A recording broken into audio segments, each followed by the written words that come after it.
Sensand? You're not a block, you're not a coin, you're not a crypto something. Probably because we didn't start in crypto. No, so Sensand is a made-up word. If Google can do it, we can. So the idea was sense and react, sense and water, sense and something. So we just stuck it together, and the .com existed. So we made it up. It didn't have 57 characters in the .com, so that was why we chose it. And how did you stumble across us, mate? How did you find Fireblocks? Yeah, so when we decided what we wanted to build in Carbon, we set ourselves a task of building that out from the infrastructure perspective. Our approach is to build carbon units that is compliant in regulated and voluntary markets. And regulated carbon is financial instruments. Compliance is just absolutely critical. So we went out and did a discovery process, and we're looking at all of the companies in the Web3 infrastructure space, and we actually came across Anchorage Digital first. And we thought that they did wallets and institutional wallets. It was cold storage, and we thought they did hot as well. And they're like, no, actually we don't. But you should talk to those Fireblocks guys. They work with us, and go speak to them. I'm like, okay. So that was how we came across Fireblocks. And why did you choose this one? Well, yeah. So look, we built our entire infrastructure around under Fireblocks. Like the compliance and the security, the ISO. Have you guys done AFSL or security compliance? It's so much fun. So we needed to build this infrastructure, like institutional level infrastructure, to comply with regulated financial instruments. Most carbon markets are in voluntary, and voluntary aren't actually financial instruments, but ACCUs in Australia are. So just for everybody, what's an ACCU? An Australian Carbon Credit Unit. Okay. So it's legislated financial instrument. So if you want to trade in that, you've got to comply with a whole stack of rules. You need to build infrastructure that's ticking a whole range of boxes. So regulatory rules. Regulatory rules, yeah. And so security, compliance, ISO, all those things were like really critically important. And you just can't do that stuff without building on the back of other core infrastructures. And Fireblocks were just shameless plug. Far and away ahead in that space. So we implemented Fireblocks. They had connections with Chainalysis for the reporting, the AML, CTF reporting, money laundering stuff, Anchorage Digital, for cold storage. We did all of it. We don't actually have connections with money laundering stuff, mate. You have an anti-money laundering system. Yeah. Crypto, mate, and this is getting recorded. You've got to be careful, mate. I said AML. Hey, Cigar Savai, you're a global resource. Tell me what you're seeing out there in worldwide carbon markets. What are the trends, mate? Yeah, so the beauty of Fireblocks is we sit right in the center of the global digital asset ecosystem. So we connect into 80% of the top market makers, the banks, the financial markets infrastructure, the crypto native firms, and that gives me personally a very unique vantage point where I am privy to a lot of cool stuff happening globally. For the last 7 or 8 odd years, the critics of blockchain and crypto have said that blockchain crypto is a hammer looking for a nail or a solution looking for a problem. But I think when we talk about carbon or climate change, I think this is a killer use case for crypto, digital assets, blockchain. So starting from the US, we are working with a couple of family offices, private equity funds who believe that carbon credit tokens may become the next financial asset. So they are investing into it. They're sitting on millions and millions of dollars on their balance sheet. So they are now trying to tokenize it and then potentially use it, trade it in the future. We are working with a couple of traditional exchanges and clearing houses who are now very keen on creating this interoperability between the compliance markets and the voluntary markets. So as you rightly mentioned, compliance markets today are regulated. They are about $350 billion in market size. The voluntary markets are still in their nascency, about $1 billion turnover. But in the future, we expect the voluntary markets to really take off. And these financial markets infrastructure in Europe are trying to bridge the gap between the two industries. We are working with a very interesting payments company in Southeast Asia.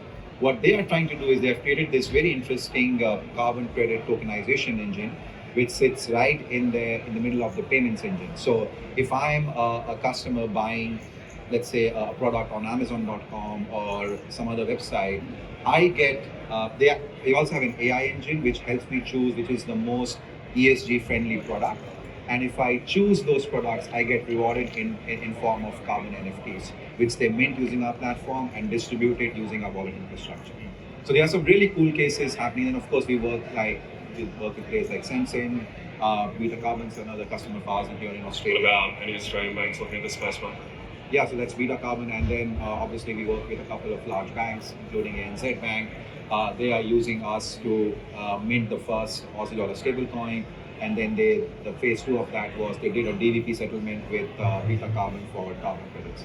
So yeah, all in all, very interesting space, and I think we are only getting started. Hey Pete, environmental impacts are top of mind for everything that you do, but tell us how you price impact. So the way that you price impact is the data. So this is the basis of this talk. So data is the way that you prove that something actually did the thing that it's being claimed. So if you bought a carbon credit, it's effectively just a historical record that you took a certain action. It's not like you can collect it like other commodities, like wheat or rice. It's, I did this at this time. Now what that thing was can be priced differently, and you need the data to say what that was. So the approach that we've taken is that you can use any of the data points that we built in our sleepy ag tech business back in the pre-Web3 space, but bring that value to a really important market that needs data and transparency to see what actually happened. And can you give us a practical example? Yep. So there's a project over in WA that is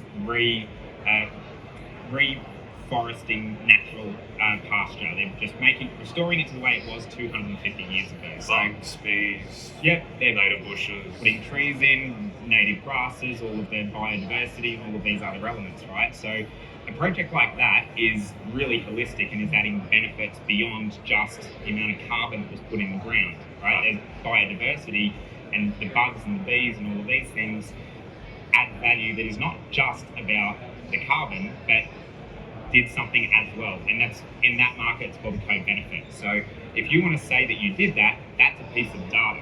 Now that data, if you can see that, the market can price it. What's the difference between that and another project? If you've got someone that's just not built a mine and you've been given some credits to not taking an action, then should that be priced the same as someone that's reforested 150,000 hectares? That's the whole greenwashing notion, right? Yeah. Yeah. And I guess, Cigar, that brings us to the value of security and transparency. Can you talk about that? Yeah, I mean, Fireblocks is actually a security company in our DNA.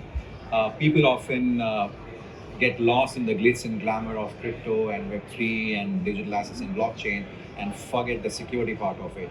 But security is the essence of everything we do in the industry. The entire industry is all about security. When Satoshi wrote that paper, that white paper was all about security. Yeah. So we take security very important. And if carbon credits were going to become a financial asset, as we were discussing, security will be extremely important, which is why we are on a mission to provide that security infrastructure.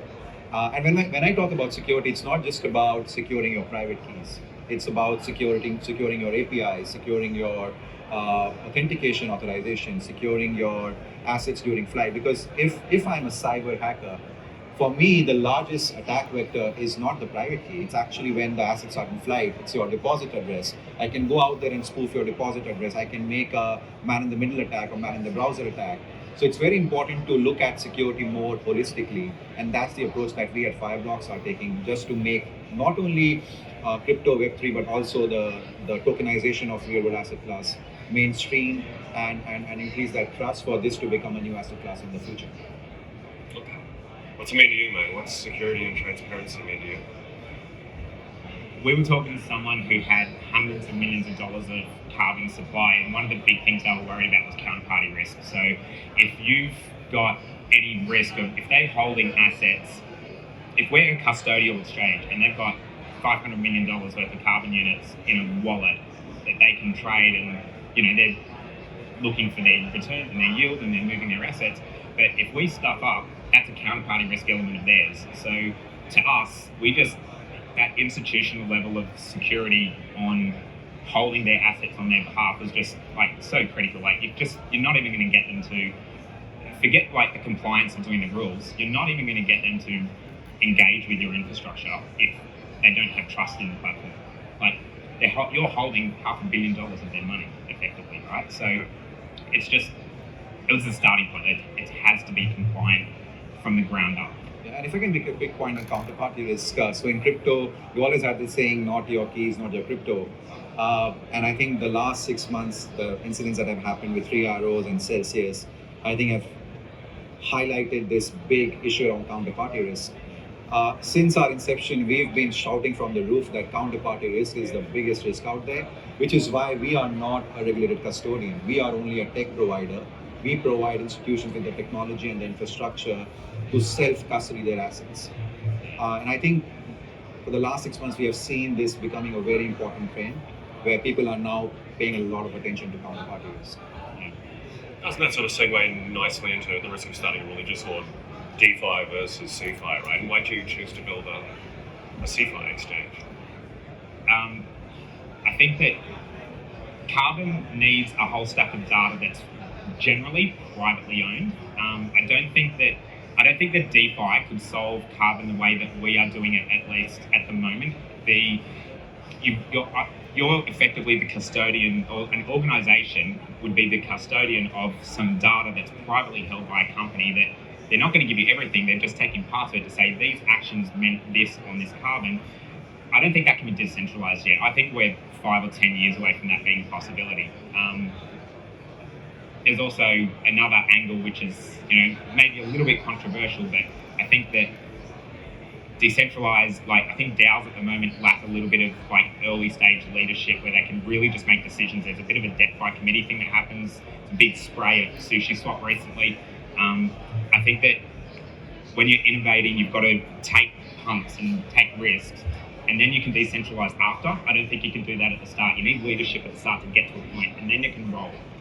But yeah, I don't want to flame the wall on that. I don't know. Cigar changed his body language, mate. What did you think, mate?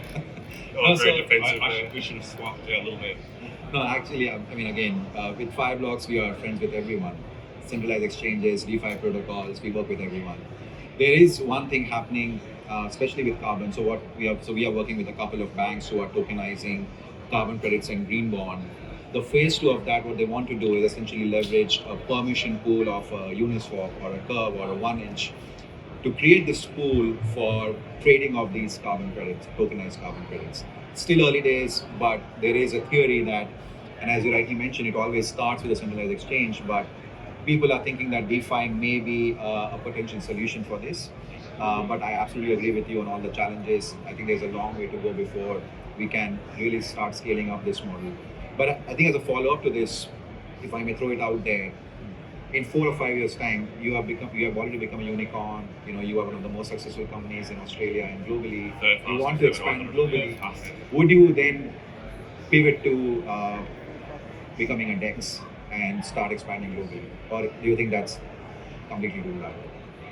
I think there's so much that needs to happen to be able to answer that, but I think decentralizing access to the technology is able to be done. It's an evolution of what's happening. I mean, Binance have started doing decentralized parts of their business as well, and I think there's a lot of room for that market to evolve and grow. But there is actually a really easy to see way where that could happen. If you've got privately held data by any organization and it can be managed easily from an end user's perspective, and then you say, I want to just publish data point 1 through to 10, and that's it, and you can trust that, and then send that to a DEX, that's completely feasible. But a private organization needs to be able to do that, and I don't think that $100 million agricultural operation is going to engage with DEXs. Agriculture's already a little bit behind in the technology adoption. They're just too far away. They don't have internet. There's a natural barrier to adoption, but I think that's a bit further away, particularly in that space. But it's not beyond possibility. There's a clear way it could work. So, Pete, your exchange and exchanges you have, if you become as wildly successful as we think this whole movement is going to be, Are you potentially going to raise the price of carbon? No, we won't raise the price of carbon. Carbon will rise in price, but we're the exchange and we're listing the carbon assets. And if you're a project owner who's got a really great, like, biodiversity-friendly replanting, like, there's someone that's done replanted 1 billion trees globally in 10 years, and they'll hit it in half that time, and they want to try to go to 2 instead. If you're doing projects like that and it's got benefits beyond just carbon, they can use an exchange to price that asset. You know, we're not saying that we're going to raise the price, but if you've got a good project and someone's got a so-so project, the market and the participants will price it. We're not setting the price of Bitcoin on an exchange. Bitcoin's set, Coinbase just trades it, Binance just trades it. Okay. What about that? Just really quickly. So you are saying you will do to carbon what Coinbase did to Bitcoin? I don't know. I don't want to claim that. No. But what we will do is empower the customers who own the carbon projects to price themselves, and the market will price it too. If you've got something that actually has impact as opposed to something that says that it did something, the market does price those things. There's cases of carbon being worth 200-300 times the standard price because it did things beyond just how much carbon went into the soil. So that's greenwashing. Yeah, well, let's not make it about the negative. It's about, this is very positive, so we'll pay a premium, rather than saying everything else was rubbish. Okay. That's the diplomatic answer. Yes, it's well done on the diplomatic answer. Does anybody have a diplomatic question? Hey, Alan, is it? So one quick question is Fireblocks, of course. So Fireblocks platform. Turn him on, mate. The Fireblocks platform can be used for tokenization and minting of assets. Are you using that? Yeah, so we're treating a ledger for like an Australian carbon credit unit. What we'll do is create a ledger which is an FPL ledger, and because it's a Solana token, Fireblocks can run it even though it's not a SOL token. So that's just like the database ledger layer of the activity for that particular asset, and Fireblocks can hold those tokens, those ledgers. Now, are you positioning yourself to be the alternative to market? Can you define what you mean alternative to market? Basically, the registry for all carbon. No. So we're not trying to be the registry. So we work with the registries. If Vera and Gold Standard approve a project, they've been QA'd by someone that is like by an organisation that has the trust of the market, right? So we're not trying to say, hey, we are replacing registries. The registries can use our tool to help customers build their projects better, to prove that the thing that they did reduce the auditing costs, those types of things. But you've, as a project owner, a carbon credit creator, you've got to get ticked off by the registries. We're kind of like Xero that lets you do your books, but the ATO is telling you what your BAS is, right? So we are just giving you the tool to make that easier and to onboard those credits once you do have them. So another question. Sorry, yeah. So impact credits, which you've been talking about, which add up the value of the carbon credit. Yeah. Are we able to segregate portions of the carbon credit for impact credit value? Like, so, you know, if we're employing women in projects, creating other, you know, biodiversity. Yeah. So biodiversity is an example of what we call a co-benefit. So a co-benefit can be any one of a range of things. It's about 15, 16 of them. There's a couple of methodologies, but UN has got one that's pretty widely adopted. So if you say, with this methodology, I've got a biodiversity co-benefit, that can be attached to an existing carbon unit, right? So therefore it's worth $50 instead of $30, for example, right? But you can have activities where, what if someone didn't put carbon into the ground, but they've got all this great biodiversity outcome? Well, how do you price that if it's not attached to a carbon unit? So new biodiversity credits are just now starting to become their own instrument rather than like a bolt-on to some other action. But our platform's agnostic. We can work with someone that's just done some biodiversity, but we're not saying, yes, you did this biodiversity. You would still need to go through a registrar, and we partner with them. We want to make their lives easier to help them prove that the methodologies that they enforce actually did happen. Thank you. I think we've got time for one more quick one. Maybe if you say it to me and I'll repeat it. Oh, thanks, Mike. It's more in the question of impact credits or valuing your impact. So it's a two-part question. One, how do you value your ESG, or what are the metrics you use? And have you thought about a different concept of looking at it via impact, actually measuring impact through the operating principles of the International Federation? Answer that in 30 seconds, mate. Yeah. Let's see how you're going. Yeah, that's a good one. That's 30 seconds. I'm going to go back to the registries example. We're giving you all of the product and the tool to measure what you do, and then the market will price that impact, right? And the registry still, there's a minimum threshold, but you can go beyond that. We let you go beyond that, and you can market and show and publish that you've done that. But you've still got to go through those minimums.